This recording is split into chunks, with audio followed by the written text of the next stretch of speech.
Now, when it comes to making our home ant-proof, the first solution we always like to do is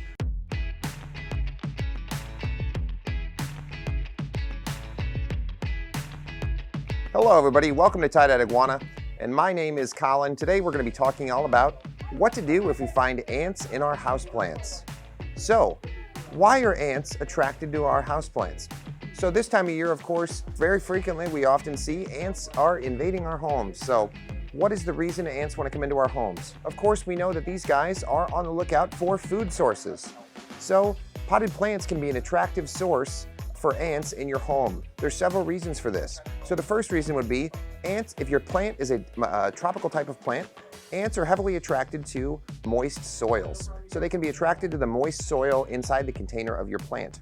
The second reason is if your plants are also infested with other pests like aphids and mealybugs, the ants can be attracted to the nectar that those guys produce. So that may be a secondary source of causing attraction in your home. Now, when it comes to making our home ant-proof, the first solution we always like to do is lay out some sort of ant trap or ant bait. Now, there's many different types of commercial ant traps or ant baits on the market, but you definitely want to make sure you're placing these according to the manufacturer's directions in targeted areas. So if you are experiencing or seeing a high traffic of ants in your home, very commonly it's in places like kitchens where there's other food sources and things like that. You definitely want to make sure you're placing your baits down in those areas, and you can actually see the behavior of the ants to where the ants are going to those traps and retrieving that food source and going back to the colony.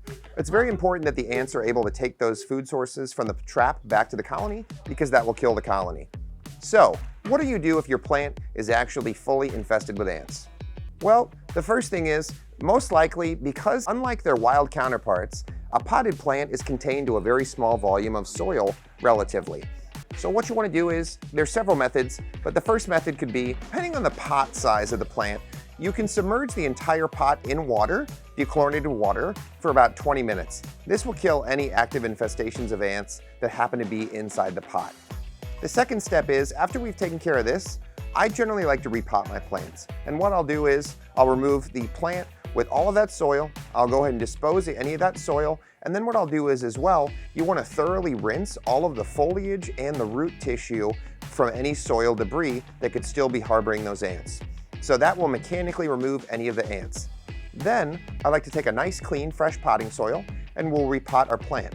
At that time, once our plant has been repotted, I like to apply a small amount of diatomaceous earth to the top of the pot. Diatomaceous earth is a natural insecticide that is a desiccant that will dry out and kill any sort of insects that come into contact with it. Definitely okay to use in a potted plant. You can just sprinkle that along the top of the soil inside your plant. When it comes to repotting the plant as well, make sure you thoroughly clean that pot or container with hot soapy water to get off any sort of organic debris or residue that could be left over before we do our repotting as well. Cleaning the pot also makes sure you're getting any sort of residual insect eggs that may be present inside the pot.